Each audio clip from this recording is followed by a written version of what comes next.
The conference chamber floated in the heart of Council Station Alpha, a massive structure that had stood for thousands of years at the center of galactic civilization. Through the transparent walls, 47 different species looked out at the swirling nebula that painted the void in colors their ancestors had named before humanity learned to make fire. Ambassador Sarah Chen stood at the podium, her hands gripping the edges as she looked across the assembled representatives. Behind her, holographic displays showed data that her team had spent 3 years compiling, images of dead worlds, ancient ruins, and mathematical projections that all pointed to the same terrifying conclusion. "Members of the Galactic Council," Sarah began, her voice steady despite the fear coiling in her stomach. "We have brought you here today because Earth has discovered evidence of an existential threat to all civilized space." A ripple of movement went through the chamber. The Colothians, tall beings with crystalline skin that refracted light into rainbow patterns, shifted in their seats. The Morvathi, slug-like creatures who lived for centuries, barely moved at all. The younger species whispered among themselves, while the elder races watched with expressions that looked bored. Councillor Vexithari of the Kalothian Dominion raised one long, glittering hand. "Ambassador Chen, your species has been part of the galactic community for exactly 15 standard cycles. In that time, you have requested 17 emergency sessions. Each time the threat you warned of did not materialize." Sarah felt heat rise in her cheeks, but she kept her voice level. "Counselor, those were misunderstandings based on our inexperience with galactic protocols. This is different. This is real." She gestured to the displays behind her. 3 years ago, our deep space monitoring stations detected anomalous signals from the region you call the Dark Reaches. At first, we thought they were natural phenomena, but further analysis revealed patterns, mathematical sequences, countdown signals. The hologram shifted to show images of ancient ruins discovered on dead worlds at the edge of known space, massive structures that defied conventional architecture, built from materials that resisted scanning. "We sent archaeological teams to investigate these ruins," Sarah continued. "What we found was disturbing. Every civilization that built these structures disappeared approximately 50,000 years ago. Not slowly, not through war or plague, but suddenly, entire star systems went dark within weeks." Dr. James Morrison, humanity's chief xenoarchaeologist, stepped forward. He was a thin man with gray hair and tired eyes. "The ruins all contain the same warnings, written in 17 different dead languages. We've translated them. They all say the same thing. They return. They consume. They leave nothing." The chamber erupted in noise. Some species laughed. Others argued among themselves. The Morvathi representative, a being named Thulox who had lived for 3,000 years, spoke in a voice like grinding stone. "Young humans, we have records stretching back 40,000 cycles. We have seen species rise and fall. We have witnessed supernovas, black hole collisions, and dimensional tears. Your anxiety is understandable for a species so new to the cosmos, but we have seen no evidence of this threat you describe." Sarah pulled up another display. "With respect, Counselor Thulox, you haven't been looking. We've identified 17 dead zones in galactic space where no signals emerge, no life exists, and no natural explanation fits the data. These zones are moving, slowly, but they're moving inward toward populated space." She showed them the mathematical models, trajectory calculations, predictive algorithms that showed with 97% certainty that something massive was coming from deep space, following a pattern that suggested intelligence and purpose. "We call them the Devourers," Sarah said quietly. "Based on the ruins and the signals, we believe they are a force that emerges from dark space every 50,000 years. They consume everything in their path and then retreat. The last time they came, they wiped out dozens of civilizations. Now they're coming back." Vexithari stood, his crystalline body catching the light and throwing rainbow patterns across the walls. "Ambassador Chen, do you hear yourself? You are describing a threat that allegedly appears every 50,000 years like clockwork. This is mythology, not science. This is the fear-mongering of a primitive species that sees monsters in the dark, because you have not yet learned that the galaxy is a place of reason and order." Sarah felt her jaw tighten. "Counselor, we have hard data, mathematical models, physical evidence from the ruins. We have intercepted signals that we've partially decoded. They're not random. They're not natural. Something is out there and it's heading this way." "Then show us a ship." Vexthari said, his voice dripping with condescension. Show us a fleet. Show us a single piece of technology from these alleged devourers. Show us anything beyond ancient ruins and mathematical speculation. We can't, Sarah admitted. They're still too far away, but by the time they're close enough to see clearly, it will be too late to prepare proper defenses. The chamber fell silent for a moment. Then Vexthari began to laugh. It was a sound like wind chimes, beautiful and mocking. This is why your species was quarantined from Council military operations, Ambassador. You see patterns where none exist.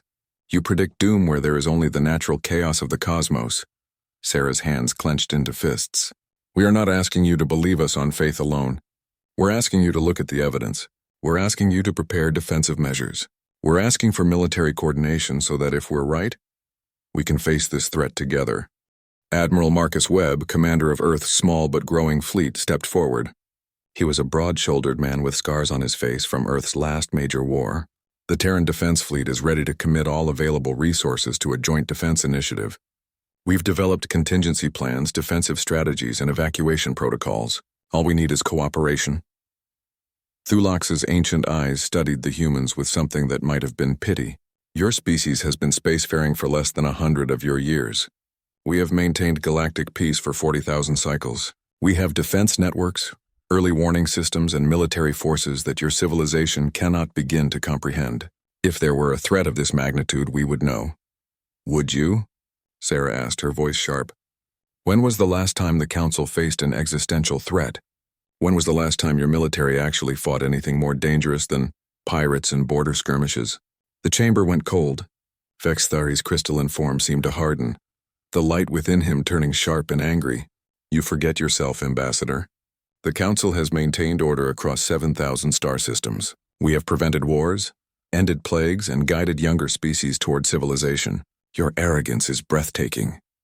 Sarah took a deep breath, forcing herself to remain calm. It's not arrogance, Counselor. It's fear. We've run the numbers. We've studied the patterns. In approximately 5 standard years, the Devourers will reach the outer colonies. In 7 years, they'll hit Council space. In 10 years, they could be at Earth. We're begging you to take this seriously. The Council chamber filled with debate. Some species were curious, asking questions about the data. Others were openly hostile, accusing humanity of trying to seize power through fear. The elder races, the ones who had ruled the galaxy for millennia, were uniformly dismissive. After 3 hours of argument, the Council voted. 43 species voted against taking any action on humanity's warning. Only 4 voted in favor, all of them younger species who had joined the Council recently and still remembered what it felt like to be vulnerable. Vexthari delivered the verdict personally.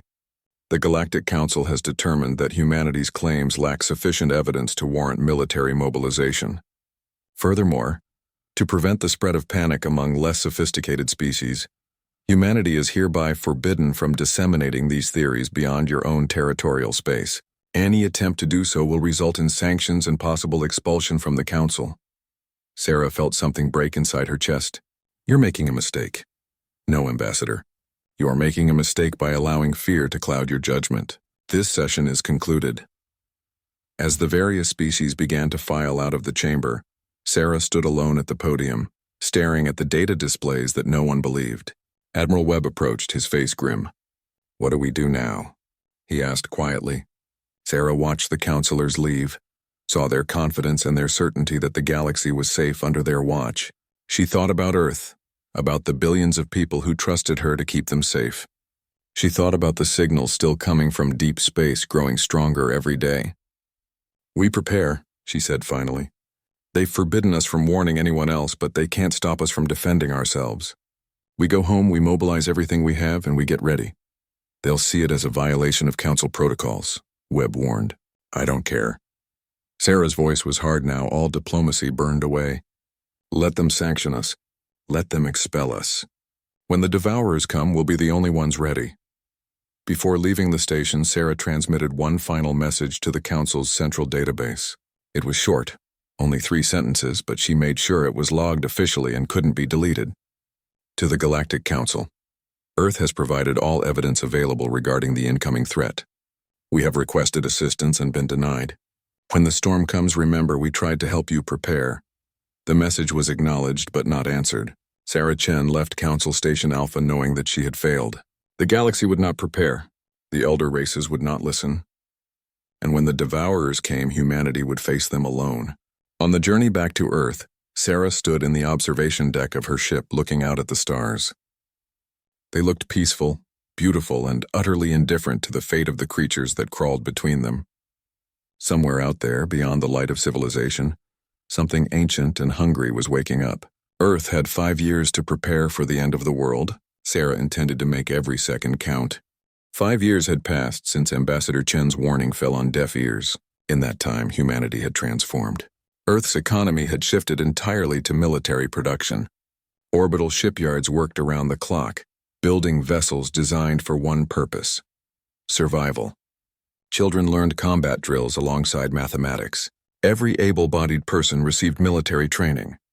The species that had once fought among themselves now stood united in preparation for a threat the rest of the galaxy refused to acknowledge. Then the signals stopped. For 3 days, the deep space monitoring stations that had been tracking the Devourers' approach went silent. Scientists worked frantically to determine if it was equipment failure or something worse. On the 4th day, they got their answer. The Morvathi colony world of Thulos III simply vanished from all communications. One moment it was transmitting normal traffic, commercial signals, and civilian chatter. The next moment, nothing. Complete silence. The Galactic Council dispatched a reconnaissance fleet to investigate. What they found would haunt galactic civilization for generations to come. Admiral Krell of the Council Defense Force was a Saurian, a species that resembled Earth's ancient dinosaurs, but with intelligence and technology that surpassed most races. His flagship, the Harmony's Voice, arrived at Thulos III, expecting to find a communications malfunction, or perhaps a natural disaster. Instead, he found a graveyard. The planet's surface was gray. Not the gray of rock or ash, but a uniform metallic gray that covered every centimeter of the world. Cities, forests, oceans, everything had been converted into a smooth, lifeless surface. In orbit, the colony stations were torn apart, their metal hulls showing signs of being consumed from within. "What in the name of the first beings happened here?" Krell whispered, staring at the main view screen. His science officer, a young Talaxian named Saris, worked frantically at her console. "Admiral, I'm detecting no organic matter anywhere on or around the planet. No bodies, no plants, no bacteria. Everything's been converted into this metallic substance." "Converted how?" "I don't know. The composition is unlike anything in our databases. It's as if something broke down all organic and inorganic matter at the molecular level and reassembled it into this material." Krell's blood ran cold. "How long ago?" "Based on decay patterns of the orbital debris, approximately 72 hours. 3 days. An entire world of 8 million souls had been erased in 3 days. Krell was about to order a full retreat when his sensors officer shouted in alarm. "Contact!" Multiple contacts appearing at the system's edge. The view screen shifted to show the outer system. Space itself seemed to tear open, and through the wounds in reality came things that made Krell's mind struggle to process what he was seeing. They were ships, but not like any ships he had ever encountered. Organic and mechanical at once, they looked like massive insects made of metal and flesh, covered in appendages that writhed and pulsed. The smallest was 3 kilometers long. The largest was the size of a small moon. There were hundreds of them, battle stations, Krell ordered, but even as he spoke, he knew it was hopeless. The swarm moved with terrifying coordination. They didn't fire weapons in any conventional sense. Instead, they released clouds of smaller constructs, each no bigger than a shuttle, that flew toward the Council fleet like locusts. The Harmony's Voice opened fire with plasma cannons that could vaporize asteroids. The beam struck the incoming swarm and destroyed dozens of the smaller constructs. Hundreds more took their place. When the first construct latched onto a Council destroyer, it began to dissolve the ship's hull. Within minutes, the destroyer was gone, converted into more of the gray material which the construct consumed before moving to the next target. "All ships retreat," Krell ordered. "Fall back to Council space immediately." But the swarm was faster. Ship after ship fell silent as the constructs overwhelmed them. Krell watched as the Vigilant Star, a cruiser that had served for 200 years, was consumed in less than 5 minutes. The crew's final transmission was a sound that would haunt him forever. Not screams of pain, but of confusion as their own ship began to eat them alive. The Harmony's voice barely escaped, its hull scarred by constructs that had been destroyed at the last moment. Of the 30 ships that had entered the Thulo system, only 4 survived to tell the tale. Krell's report to the Council was broadcast across all civilized space. The recording showed the gray planet, the swarm, and the terrible efficiency with which they destroyed everything in their path. For the first time in 40,000 years, the Galactic Council knew fear. Councillor Vex Thari's crystalline hands shook as he read the reports. 12 more colonies had gone dark in the past week. The Devourers were real. They were here and they were unstoppable. The Council's military mobilized immediately, but they quickly discovered a terrible truth. They had no idea how to fight this enemy. Their weapons were designed for ship-to-ship combat, not for swarms of millions of small constructs that could dissolve anything they touched. Their tactics were based on 40,000 years of fighting civilized opponents who followed rules of engagement. The Devourers followed no rules. They simply consumed. In desperation, the Council did something they had never done before. They reached out to humanity. The message arrived at Earth's orbital command center on a Tuesday morning. Admiral Marcus Webb, now commander of humanity's entire military, read it twice before believing what it said. "They want our help," he said to Ambassador Chen, who had remained on Earth to coordinate the defense preparations. Sarah looked older than her years. 5 years of stress and fear had carved lines into her face. "What are they offering in exchange?" "They're asking, not offering. They want us to send military advisors immediately. They need our help fighting the Devourers." Sarah's laugh was bitter and cold. "They quarantined us. They forbade us from preparing. They called us paranoid primitives. Now they want our help." Webb nodded slowly. "What should we tell them?"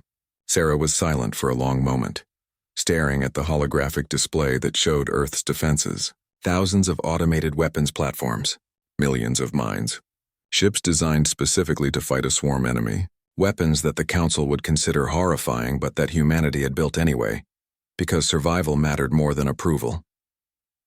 "Send them one ship," she said finally. "The Cassandra, a frigate with a full sensor suite and a small advisory team. Tell them that's all we can legally send without violating the quarantine they placed on our military." Webb's eyes widened. "Sarah, they're facing extinction." "So are we." Sarah's voice cracked. "They had 5 years to prepare. 5 years we spent begging them to take this seriously. They laughed at us, Marcus. They mocked us. They told us we were primitive and afraid of shadows. Now the shadows are real and they want us to save them. If the Council falls, we'll be alone against the Devourers." "We've been alone from the beginning," Sarah said quietly. "Send the Cassandra. Let them see what we tried to warn them about. Maybe they'll finally understand what they've done." The UNSV Cassandra arrived at Council Station Alpha 2 weeks later. Captain Maria Santos, a veteran of Earth's colonial wars, stood on the bridge and looked at the chaos around her. Council ships rushed in and out of the station, carrying refugees from fallen colonies. The organized majesty of galactic civilization was crumbling in real time. She was escorted to an emergency session of the Council, where Vexathari himself greeted her. The proud Calothian looked diminished somehow. His crystalline form dimmed. "Captain Santos, thank you for responding to our request. We need humanity's assistance immediately. The Devourers are advancing faster than we can evacuate colonies. Our military is suffering catastrophic losses. We need ships, weapons, tactical coordination." Maria looked at him with eyes that held no sympathy. "Counselor, with respect, my ship is a frigate. A small one. I have a crew of 200 and exactly 43 missiles. I am here as an observer and advisor as requested. That's not enough. We need your full military commitment." "You quarantined us," Maria said flatly. "You forbade us from expanding our military beyond our own territory. You said we were spreading panic. This ship is all we can legally send under the restrictions you placed on us." Vexathari's form flickered with distress. "Captain, I was wrong. The Council was wrong. We should have listened. But this is not the time for I told you so. Billions of lives are at stake." Maria studied him for a long moment.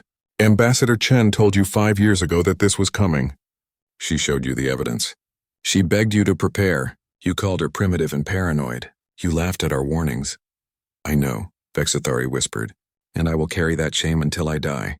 But please, humanity has prepared. You have weapons, strategies, Help us, what we have prepared, Maria agreed. For 5 years, while you did nothing, we turned our entire civilization into a war machine. Every human knows how to fight. Every resource has been committed to defense. We did this because we knew no one else would save us. She pulled up a holographic display showing the swarm's current position. They're 3 weeks from Earth. The Devourers are coming for us too, Counselor. And when they arrive, we'll fight them with everything we have. Alone, just like we've been preparing to do. Then fight them here. Fight them with us. Maria shook her head. My orders are to observe, advise, and return to Earth with intelligence on the Devourers' tactics. That's all. As she turned to leave, Vexithari called out one last time. When your homeworld burns, Captain Santos, will you remember this moment? Will you remember that you could have helped save the galaxy? Maria stopped at the door and looked back at him. When Earth burns, Counselor, we'll remember that we begged you to help us prepare and you left us to die alone. At least we'll die knowing we tried to warn you. The Cassandra remained at Council Station for 2 weeks, observing as the Devourers systematically destroyed colony after colony. Maria's team gathered data, analyzed the swarm's tactics, and transmitted everything back to Earth. The Devourers were even worse than humanity had feared. They didn't just destroy civilizations, they consumed them entirely, converting all matter into more constructs for the swarm. They learned and adapted with terrifying speed. And they were heading straight for the most densely populated regions of Council space. On the 15th day, Maria received an encrypted message from Earth. It contained only 3 words. Come home now. The long-range sensors had detected it. A massive branch of the swarm had split from the main force and was heading directly for Sol System.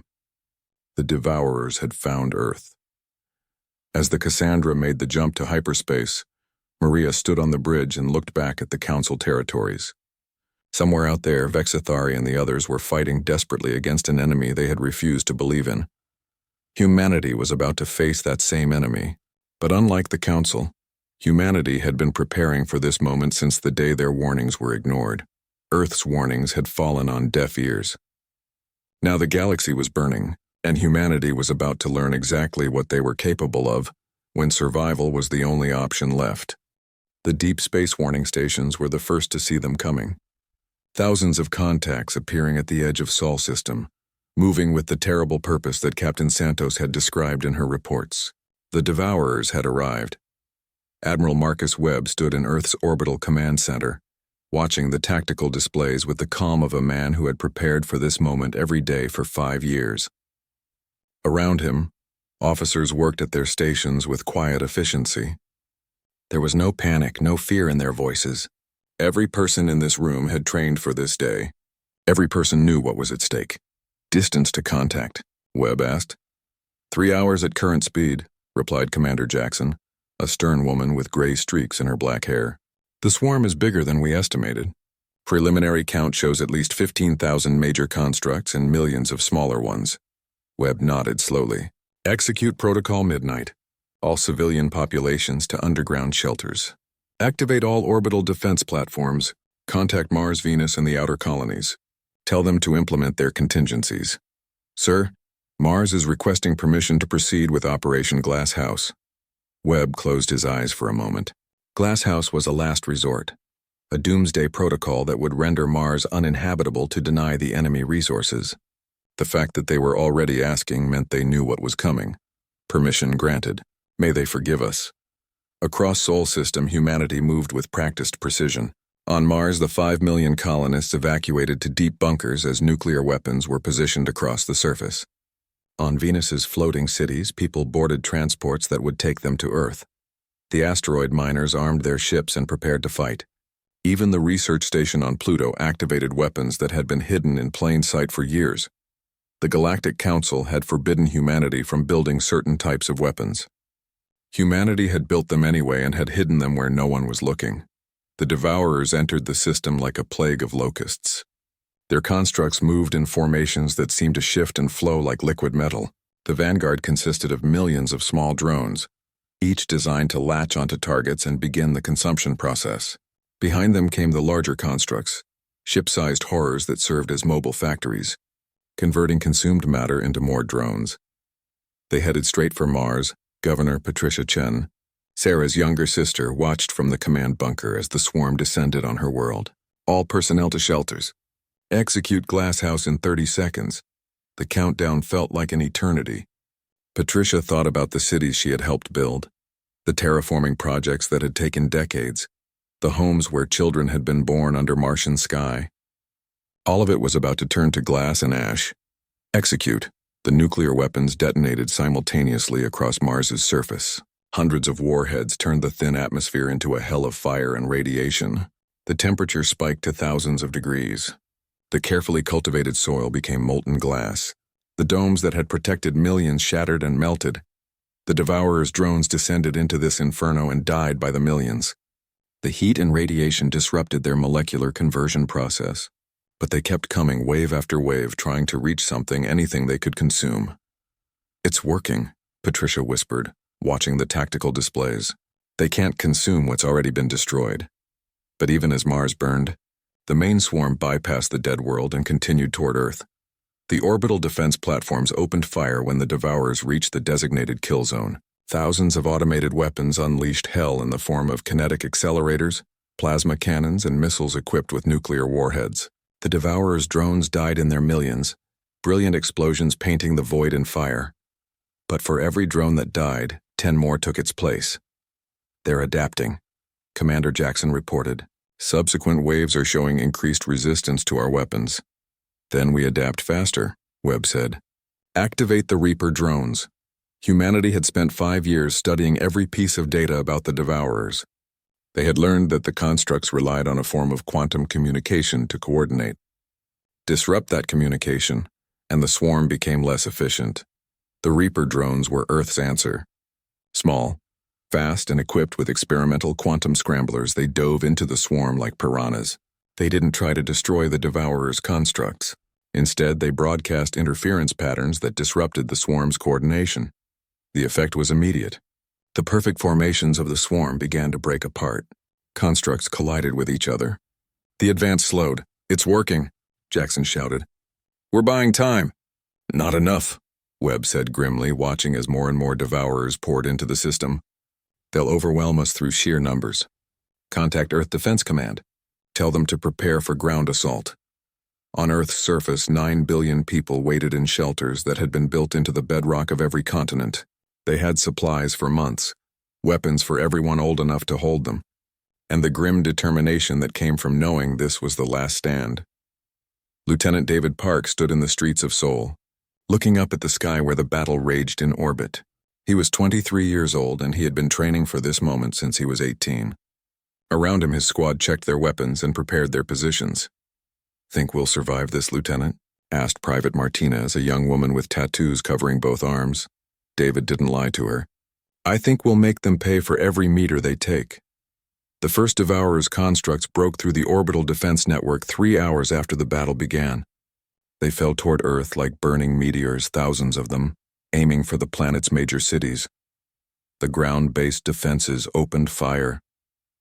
Railguns, missiles, and energy weapons filled the sky with destruction, but some of the constructs got through. One landed in Seoul, right in the middle of the city. It was massive, 50 meters tall, and it began immediately converting everything around it. Buildings dissolved. Streets turned to gray sludge. The air itself seemed to shimmer as the construct's conversion field spread outward. "All units, engage," David ordered. His squad opened fire with weapons designed specifically for this fight. Plasma rifles that could melt through the construct's armor, grenades that released electromagnetic pulses, even experimental nanite weapons that tried to disrupt the construct's molecular structure. The construct staggered under the assault but kept advancing. For every piece they destroyed, it regenerated by consuming more matter around it. "Fall back. Draw it toward the kill zone," David ordered.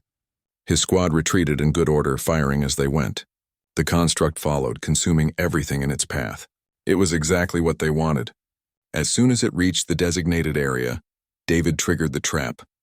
Buried charges detonated beneath the construct's feet, dropping it into a pit filled with molten metal. The construct screamed, a sound that shouldn't have been possible for something mechanical, and tried to climb out. More charges detonated, collapsing the pit and burying the construct under tons of superheated steel. "Target neutralized," David reported. But even as he spoke, he could see more constructs falling from the sky. The battle for Earth had truly begun. For 87 days, humanity fought. Every city became a battleground. Every street was contested. The Devourers learned and adapted, but so did humanity. When plasma weapons became less effective, humans switched to kinetic weapons. When the constructs started ignoring individual soldiers, humanity used their cities as weapons, collapsing buildings onto the enemy and filling tunnels with fire. On the 40th day, the Devourers tried to land a massive construct in the middle of the Atlantic Ocean, intending to consume the water itself and use it to create more drones. The naval fleets responded by detonating underwater nuclear weapons, creating a maelstrom that tore the construct apart. On the 62nd day, when the orbital platforms were finally overwhelmed and destroyed, humanity revealed weapons they had kept hidden on the moon. Massive railguns built into the lunar surface opened fire, hurling projectiles at near-relativistic speeds into the swarm. The Galactic Council watched in horror as humans fought with a ferocity they had never witnessed.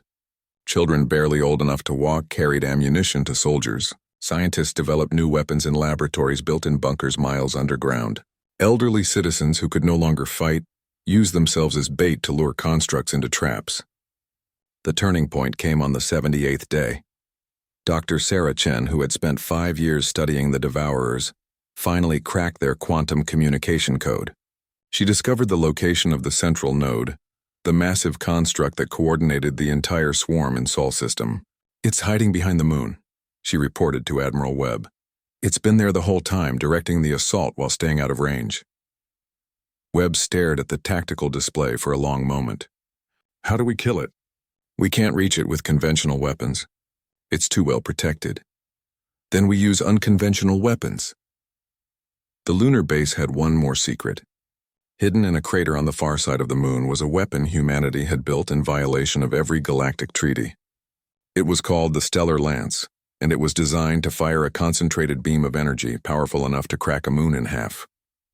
"Sir, if we fire that weapon, the Council will know we've been developing prohibited technology," Commander Jackson warned.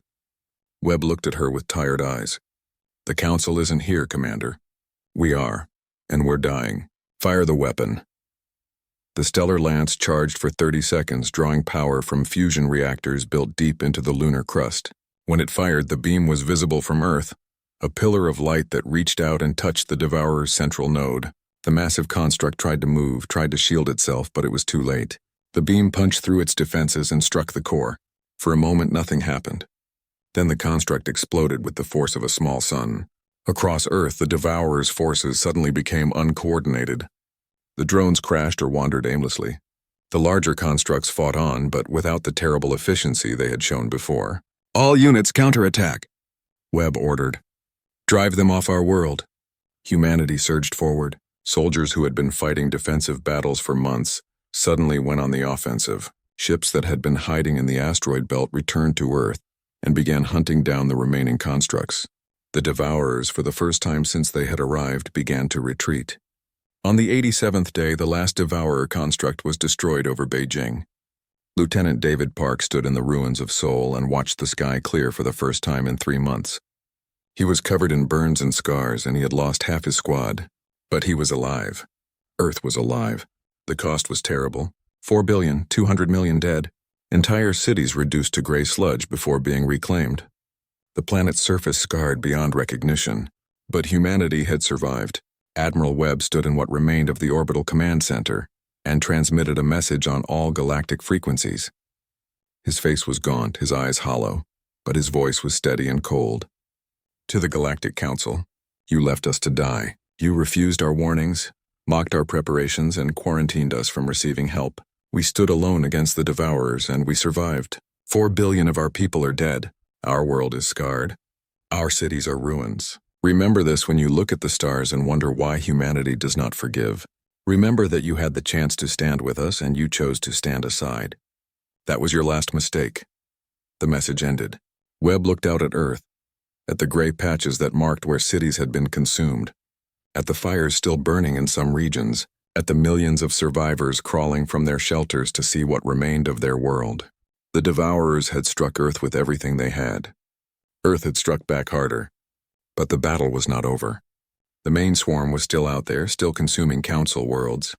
And humanity, bloodied but unbroken, was about to teach the galaxy a lesson it would never forget. The age of humanity's patience had ended. The age of humanity's wrath was about to begin. 6 months after the siege of Earth ended, humanity emerged from Sol's system like a storm of cold fury. The 9 billion who survived had become something different. Every civilian was now military. Every resource existed for one purpose. Every heartbeat was dedicated to a single mission: the complete eradication of the Devourers and anyone who stood in the way. The Terran War. Fleet launched from Earth's orbit in formations that would have terrified the old Galactic Council. 5,000 warships, each one designed with technology that violated a dozen galactic treaties. Humanity no longer cared about treaties. The species that had written those treaties had left Earth to burn alone. Admiral Marcus Webb commanded the fleet from the flagship UNSV Retribution, a massive dreadnought built from the ashes of humanity's dead cities. On his command chair, someone had carved 4 words into the metal. 4 billion demand justice. Admiral, we're receiving a transmission from Council Station Alpha, Commander Jackson reported. They're requesting immediate military assistance. The Devourers have broken through the defensive line at the Korvax sector. Webb studied the tactical display. The Korvax sector contained 12 inhabited worlds, including the Kalothian homeworld. Billions of lives hung in the balance. What are they offering in exchange for our help? Webb asked coldly. Jackson looked uncomfortable. They're not offering, sir. They're asking. They say it's our moral duty to help. Webb's laugh was bitter. Our moral duty. Tell them we'll consider their request. First, they need to meet our terms, which are complete military command of all Council forces in the affected sectors, full access to all Council technology and manufacturing facilities, unrestricted authority to use any weapons we deem necessary, and they will formally acknowledge that they were wrong to ignore our warnings. Jackson transmitted the terms. The response came back within minutes. The Council agreed to everything. The Terran war fleet arrived at Korvax sector 30 hours later. The situation was worse than the intelligence reports had suggested. 3 worlds were already gone, converted to gray wastelands. The Devourer's swarm had grown massive, feeding on the densely populated Council territories. Councillor Vexithari himself was there, commanding the defense fleet from his flagship. When Webb's face appeared on his view screen, the Kalothian looked older, dimmer. The pride that had once defined him was gone, burned away by months of losing worlds. Admiral Webb, thank you for coming. We desperately need your help. The swarm is advancing on my homeworld. 4 billion Kalothians are counting on you. Webb's face was expressionless. Counselor, 5 years ago, 9 billion humans were counting on you. Do you remember what you did? Vexithari's crystalline form flickered with what might have been shame. I remember. I will carry that shame until I die. But please, this is not about me. This is about innocent lives. Every life that dies today dies because you refused to prepare when you had the chance, Webb said flatly. But we're here now. Transfer command of your fleet to Commander Jackson. We'll handle this. The Council ships fell under human command, and the fleet began implementing tactics that made the Council officers sick to watch. Humanity didn't fight the Devourers the way civilized species fought.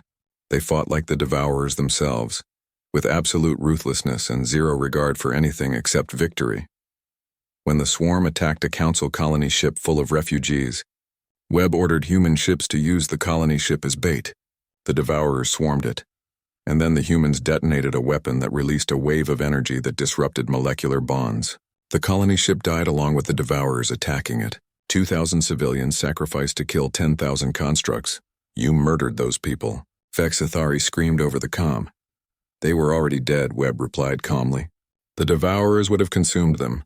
We used their deaths to save millions more. This is war, Counselor. Real war. Not the civilized conflicts you're used to. On the ground, human forces fought with technology that horrified Council observers. They deployed nanite weapons that dissolved Devourer constructs at the molecular level, but also dissolved anything organic nearby. They used biological weapons engineered specifically to target the organic components of the Devourers, weapons so deadly that 3 galactic conventions had banned them.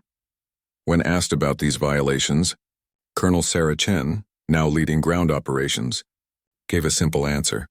The Devourers don't follow your conventions. Neither will we. The battle for Korvac sector lasted 3 weeks. In the end, humanity saved 8 of the 12 worlds. The cost was horrifying by Council standards. 16 million civilians died in the crossfire. Entire cities were leveled by human bombardments to deny the Devourers resources. 3 colony worlds were evacuated, and then cracked open by human weapons to create debris fields that slowed the swarm. But the Devourers were pushed back. For the first time since the war began, they retreated without achieving their objective. Vexithari stood on the bridge of his ship, watching the human fleet prepare to leave. He had witnessed things that would haunt him forever. He had seen humans use civilians as bait, deploy weapons that killed indiscriminately, and make decisions that valued victory over mercy. But his homeworld still existed. 4 billion Colothians lived because of those terrible decisions. Admiral Webb, Vexithari said quietly over a private channel, "I owe you the lives of my people, but what you did here, the weapons you used, the tactics you employed. The Council cannot allow such methods to continue once this war is over." Webb's face on the view screen was cold as ice. "Counselor, do you remember what you said to Ambassador Chen 5 years ago? You said we were primitive and afraid. You were right. We are primitive. We come from a world where we fought each other for thousands of years. We know war in ways you've forgotten." He leaned forward. "You asked for our help, we gave it. We saved your people using methods that work. If you don't like those methods, you're welcome to fight the Devourers yourselves." "That's not what I meant." "I'm grateful, but nothing," Webb interrupted. "You want us to save you, but you want us to do it nicely. You want us to be gentle saviors who follow your rules. That's not what we are. We're survivors, and we survived by being willing to do what you won't." The Terran war fleet moved from sector to sector, driving the Devourers back through tactics that became infamous across the galaxy. They developed AI-guided drone swarms that hunted Devourers through hyperspace. They created weapons that Council scientists had considered theoretically possible, but morally unconscionable. They fought with a brutality that came from having already lost everything that mattered. Word spread across Council space. When humans arrived to defend a world, they brought salvation at a terrible price. They would save you, but they would make decisions that no Council species would make. They would sacrifice thousands to save millions. They would destroy your cities to deny the enemy resources. They would use weapons banned by every civilized convention. But they won. Every time they won. On the bridge of the Retribution, Webb maintained a wall of photos. 4 billion photos, one for every human who died during the siege of Earth. He looked at them every day, letting the weight of those deaths fuel his resolve. "Sir, we're receiving a distress call from Talaxia Prime," Jackson reported. "The Devourers are 3 days away from the planet. The Talaxian government is requesting assistance. Tell them our terms." "They already know the terms, sir. They're begging. They say they'll agree to anything." Webb studied the tactical display. Talaxia Prime was home to 8 billion people. It was also a manufacturing center that could be converted to produce human weapons. "We'll save them, but they will pay the price afterward. Every resource, every factory, every scientist will be put toward the war effort. No exceptions." The pattern repeated across Council space. Humanity saved worlds but demanded total cooperation in return. Council species watched in horror as their industrial capacity was converted to produce human weapons. Their best scientists were recruited to human research teams. Their military forces were integrated into human command structures. The Galactic Council, what remained of it, met in emergency session. The topic was not how to defeat the Devourers. That question had been answered. Humanity knew how to fight them. The question was what to do about humanity. "They're taking over," argued Councillor Prax, a Morvathi elder. "They arrive as saviors and leave as conquerors. They've seized control of 37 industrial sectors. They've militarized civilian populations. They're turning our civilization into a war machine. They're keeping us alive," countered Councillor Thessa, a younger Talaxian. "My homeworld exists because of human intervention. Yes, they demanded concessions. Yes, their methods are brutal. But we're still alive to argue about it." Thulax, the ancient Morvathi who had dismissed humanity's warning so long ago, spoke in his grinding voice. "The humans are changing. I have lived for 3,000 years and seen many species rise. What I see in humanity now frightens me more than the Devourers. They are becoming something dark." "They were always dark," Vexithari said quietly. "We just didn't see it because they hid it behind diplomacy and hope." When we abandoned them, we forced them to reveal what they truly are. We created this. Then what do we do? Prex demanded. We survive, Vexthari said. We accept their help. We follow their lead, and we pray that when this war ends, we can remind them how to be civilized again. But for now, they are our only hope. The human fleets pushed deeper into Devourer-controlled space, no longer simply defending Council worlds but actively hunting the swarm. They developed a protocol called Reaper, an AI-guided system that tracked Devourers through hyperspace and attacked them before they could reach populated systems. The Devourers began to retreat, falling back toward the outer regions where they had first emerged. For the first time in the war, they seemed afraid. Colonel Sarah Chen led a strike team to a consumed world in the Outer Rim. They found something that changed everything. The Devourers weren't just mindless destroyers. They had a purpose, a goal. Every world they consumed was being converted into a massive structure. It's a gateway, Sarah reported to Webb. They're building something huge. If they complete it, analysis suggests it could open a permanent corridor to wherever they come from. Webb stared at the images. Then we destroy it before they finish. Sir, the gateway is protected by the largest concentration of Devourers we've ever seen. Millions of constructs, and behind them we detected something bigger, something we're calling the Queen. It seems to be the central intelligence for the entire swarm. Webb smiled for the first time in months. It was not a pleasant smile. Good. Then we know where to find them. We know where to end this. He opened a channel to the entire Terran war fleet. All ships prepare for Operation Final Answer. We're going to kill their queen, destroy their gateway, and end this war once and for all. And if we can't win, sir? Jackson asked quietly. Webb looked at the wall of 4 billion photos. Then we make sure they lose anyway. No forgiveness, no mercy. No rest until they're ash. The fleet moved toward the Outer Rim, toward the heart of Devourer space, toward the final battle that would determine the fate of the galaxy. Behind them, Council species watched and wondered what would be left of humanity if they survived. The answer, Webb knew, was nothing that resembled what they had been before. The species that had begged the Council for help 5 years ago was gone. What remained was something forged in the fires of Earth's crucible, something that would never again trust others for their survival. Humanity had become the monster necessary to fight monsters, and they were just getting started. The edge of known space was a graveyard of dead worlds. 73 civilizations had once called this region home before the last Devourer cycle 50,000 years ago. Now only ruins remained, and at the center of it all, the gateway pulsed with terrible energy. Admiral Marcus Webb stood on the bridge of the Retribution and studied the tactical display. The structure was massive, larger than Earth's moon, built from the converted matter of countless worlds. Around it, millions of Devourer constructs formed defensive shells that stretched for thousands of kilometers. And behind all of it, sensors detected something that made even hardened human soldiers nervous. Confirm size of target-designated Queen, Webb ordered. Confirmed, sir, Jackson replied, her voice tight. The central construct is approximately 400 kilometers in diameter. Energy readings suggest it contains the processing power to coordinate the entire Devourer swarm across multiple star systems simultaneously. Webb nodded slowly. So we cut off the head and the body dies. That's the theory, sir. But reaching it means fighting through defensive layers that include an estimated 3 million major constructs and billions of drones. What's our fleet strength? 5,200 warships. Another 8,000 Council ships have joined us, though their effectiveness is questionable. The Council forces had come, drawn by humanity's success and terrified of being left defenseless if humanity fell, but they followed human orders now. The proud civilizations that had once ruled the galaxy for 40,000 years now took commands from a species that had been spacefaring for less than a century. Counselor Vexithari requested a private channel. Webb accepted it, and the Kalothian's face appeared on a screen. Admiral, my tactical officers believe this is suicide. We're outnumbered 500 to 1. Even with your advanced weapons, the odds are impossible. Then it's good we don't believe in impossible, Webb replied. This isn't bravery, Admiral. This is madness.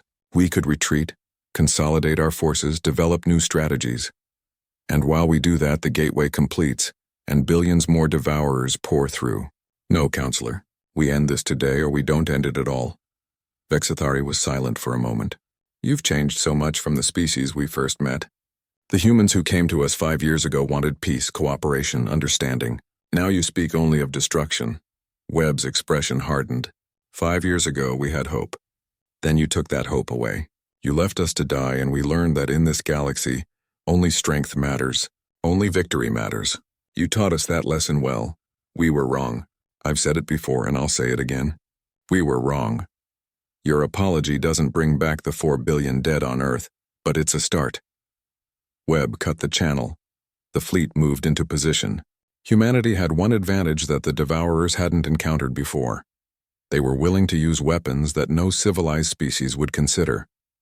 The Council had spent 40,000 years building a civilization based on rules, on conventions, on the idea that some things were too terrible to use even in war. Humanity had learned a different lesson from their history. In war, there was only one rule: survive.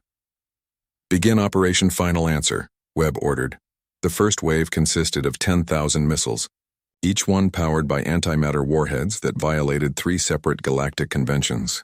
They screamed toward the Devourer defensive lines at near light speed, too fast for the constructs to intercept all of them. The explosions lit up the darkness of space like artificial suns. Millions of Devourer drones vaporized in an instant, but millions more took their place. Second wave, Launch Reaper drones.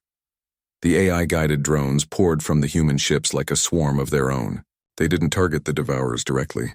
Instead, they dove into the enemy formations and released quantum scramblers, disrupting the communication that let the swarm coordinate. The effect was immediate.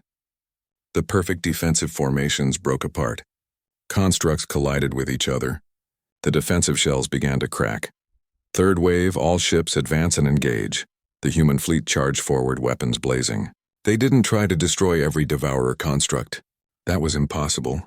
Instead, they punched through the defensive lines like a spear, aiming for the heart of the formation where the Queen waited. The battle became chaos. Devourer constructs swarmed over human ships, trying to consume them. Human ships fired at point-blank range, sometimes destroying constructs by ramming them at full speed. When ships were too damaged to fight, their crews aimed them at high-value targets and detonated their reactors. Colonel Sarah Chen led the ground assault team. Their mission was simple and insane: board the Queen construct and plant a weapon at its core. The weapon was called the Stellar Drill, the same type that had saved Earth, except this one was 10 times more powerful. If we detonate this inside the Queen, what happens? One of her soldiers asked. The explosion will create a temporary black hole, Sarah explained. Everything within 10,000 kilometers gets pulled in and crushed, including us. So this is a suicide mission. Every mission against the Devourers is a suicide mission. At least this one ends the war. They launched from the Retribution in heavily armed shuttles protected by an escort of fighters. The journey through the battle was a nightmare. Constructs attacked from every direction. Ships exploded around them, but they pushed forward, losing escorts one by one until only Sarah's shuttle remained. They crashed into the Queen's surface, the impact killing 3 of her 12-person team instantly. The survivors cut their way inside using plasma torches, entering a nightmare landscape of organic and mechanical passages that pulsed with alien intelligence. The Queen knew they were there. Constructs poured toward them from every direction. Sarah's team fought with weapons designed for exactly this situation: nanite grenades that dissolved everything in their path, plasma rifles that could cut through the densest armor, and when weapons failed, they fought with knives in their bare hands. "Keep moving," Sarah ordered, even as another soldier fell to a construct's blade-like appendage. "We're close!" They could feel it now, a vibration that ran through the entire structure. The Queen's core was ahead, and it was aware of them. It knew what they carried. It was trying to stop them. The last 300 meters took an hour. Sarah's team was down to 4 people, all of them wounded, but they reached the core, a massive chamber where something that might have been a brain or a computer pulsed with terrible energy. "Plant the device," Sarah ordered. They set up the Stellar Drill, arming it with trembling hands. The countdown began. 10 minutes until detonation. "Extract is impossible, Colonel," one of her soldiers said, looking at the tactical display. The path they had carved through the Queen was sealing itself, filled with constructs hunting them. "I know," Sarah said quietly. She thought about her sister, Ambassador Chen, who had tried so hard to save the galaxy through diplomacy.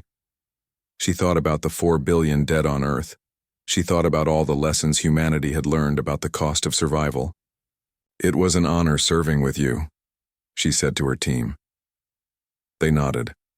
No one tried to run. They had known from the beginning how this would end. On the Retribution, Admiral Webb watched as the timer counted down. He knew Sarah Chen was still inside the Queen.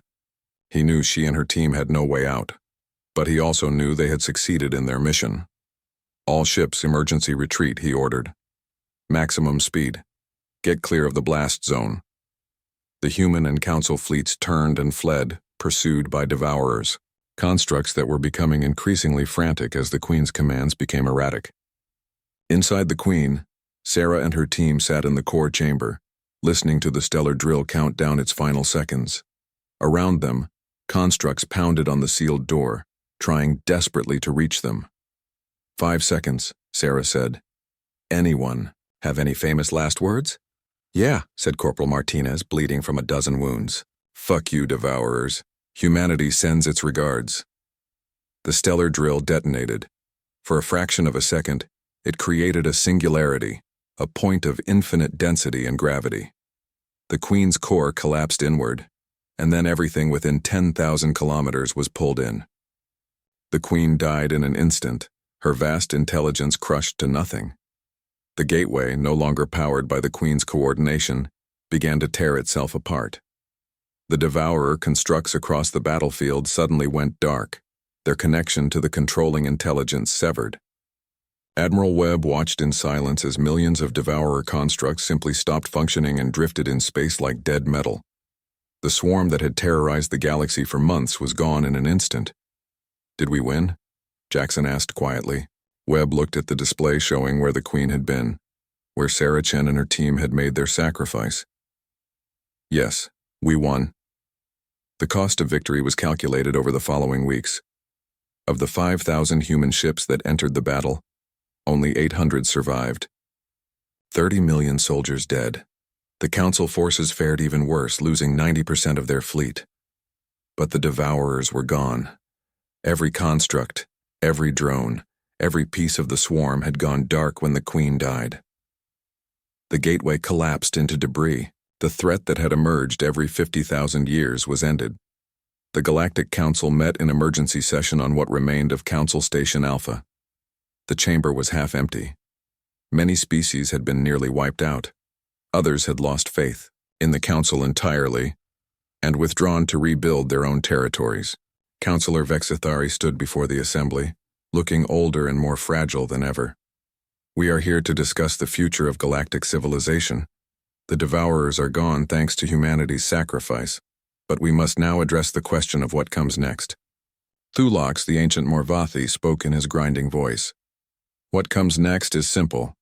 Humanity must disarm. Their weapons violate every convention we have established. Their methods of warfare are too brutal to be allowed to continue." A wave of agreement went through some of the council members, but others, especially those from species that humanity had saved, remained silent. Admiral Webb, who had been invited to address the council, stood and looked across the assembly. "You want us to disarm. You want us to give up the weapons and tactics that saved you. You want us to go back to being the peaceful, cooperative species we were 5 years ago." "Yes," Vexthari said. "We understand your anger, Admiral. We understand your pain. But the war is over. It's time to rebuild civilization, and that means returning to the principles that guided us for 40,000 years. Webb's laugh was cold and bitter. 40,000 years of peace because no one challenged you. 40,000 years of comfort because you faced no real threats. Then the devourers came, and your civilization crumbled in months. We saved you, Counselor. We saved all of you. And now you want us to disarm so you can feel safe again. We want the galaxy to be governed by law, not by fear," Thulax said. "Your laws failed. Your conventions failed. Your entire civilization failed when it mattered most. The only thing that succeeded was human ruthlessness and human sacrifice." Webb gestured to the holographic display behind him, showing images of Earth, scarred and wounded. 4 billion of my people died because you wouldn't help us. We begged you to prepare, and you laughed at us. We warned you the Devourers were coming, and you quarantined us for spreading panic. You had the chance to stand with us, and you chose to abandon us." The chamber was silent. "We will never be that vulnerable again," Webb continued, his voice hard as steel. "We will never again trust others for our survival. Humanity will maintain the largest military fleet in this galaxy. We will keep our weapons, even the ones you consider barbaric, and we will defend ourselves with whatever means necessary." "Then you doom us all to an arms race," Vexithari said quietly. "If humanity refuses to disarm, other species will build weapons to match yours. The peace we built will shatter." "Your peace was an illusion," Webb replied. "It existed because you were lucky enough not to face a real threat. Now you have faced one, and you survived only because we were willing to do what you wouldn't. If that makes you uncomfortable, if that frightens you, then maybe fear is what you need to stay prepared."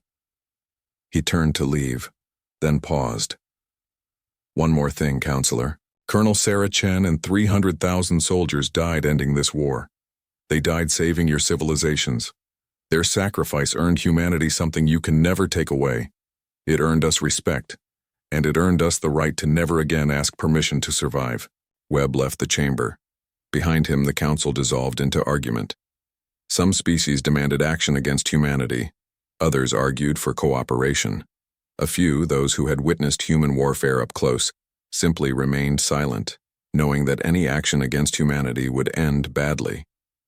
In the weeks that followed, humanity established what they called the Terran Accord. It was simple. Human space would be sovereign, defended by the largest military fleet in the galaxy. Any threat to human worlds would be met with overwhelming force. Any request for human assistance would come at a steep price. Some council species were outraged. Others were grateful just to be alive. But all of them understood one fundamental truth. Humanity had changed the balance of power in the galaxy forever. Counselor Vexithari requested a private meeting with Admiral Webb one last time. They met on a human station orbiting Earth, where the Colothian could see the scars of the siege that had transformed humanity. "I came to apologize," Vexithari said quietly, "not as a counselor but as an individual. I was wrong to dismiss your warnings. I was wrong to leave you to die. My arrogance cost billions of lives, human and otherwise. I will carry that shame for the rest of my life." Webb studied him for a long moment. "Your apology doesn't bring back our dead, Counselor, but it's more than most have offered. I accept it." "What will humanity become now?" Vexithari asked. "You've saved the galaxy, but at what cost to yourselves? I see the children on your streets, and they carry weapons as easily as they carry books. I see your people, and they look at the stars with eyes that hold no joy, only vigilance. You've become a warrior civilization." "We've become survivors," Webb corrected. "We learned the hard way that the galaxy is not kind to the weak or the unprepared. We will never again be either. And if another threat emerges, will you fight it alone, or will you allow others to stand with you?" Webb looked out at Earth, at the world that had burned and survived. "If another threat comes, we'll evaluate it based on one simple principle. Can we trust you to stand with us when it matters, or will you abandon us again? Actions, Counselor, not words. Show us we can trust you, and maybe someday, humanity will remember how to hope again." Vexithari left the station, and Webb stood alone, looking at the memorial wall that now held 4,300,000 photos. Every human who had died in the war. Every sacrifice that had bought survival. A young officer approached, a woman barely 20 years old who had been a child when the war began. "Sir, there's a report. Long-range sensors detected an anomaly in the outer rim. It might be nothing, but the signature is similar to what we saw before the Devourers arrived." Webb felt a cold chill run down his spine, but he also felt something else. Readiness. Determination. The certainty that came from having survived the worst and knowing you could do it again. "Dispatch a scout fleet, full weapons and shields. If there's something out there, I want to know about it before it knows about us." "Yes, sir." "What should we tell the council?" Webb thought about it for a moment. "Nothing, not yet. We investigate first, confirm the threat, and then we decide what to tell them. If they've learned their lesson, they'll thank us for it. If they haven't," he trailed off. "If they haven't, sir, then we'll save them anyway." Webb said quietly. Because that's what we do. We survive. We protect our own. And we make sure that the monsters in the dark learn to fear us more than we fear them. The young officer nodded and left to carry out her orders. Webb remained at the window, watching Earth spin slowly in the void. His planet, his people, scarred, traumatized, transformed into something the galaxy had never seen before. Humanity's warnings had been ignored. The galaxy had burned, and from those ashes, humanity had emerged as the fire that would never go out. Not from fear, not from hatred, but from the simple, terrible determination to never again trust their survival to anyone but themselves. Somewhere in the darkness of space, new threats might be stirring. New wars might be coming, but humanity was ready. Humanity would always be ready, because they had learned the hardest lesson the galaxy could teach, that survival belonged to those who were willing to pay any price to ensure it, and humanity had already paid the ultimate price. Now they would make sure it counted for something. The stars looked down on Earth with cold indifference. Earth looked back with eyes full of fire and said without words, "We're still here. We survived. And we will never forget what it cost us. The age of humanity's innocence was over. The age of humanity's dominance had just begun.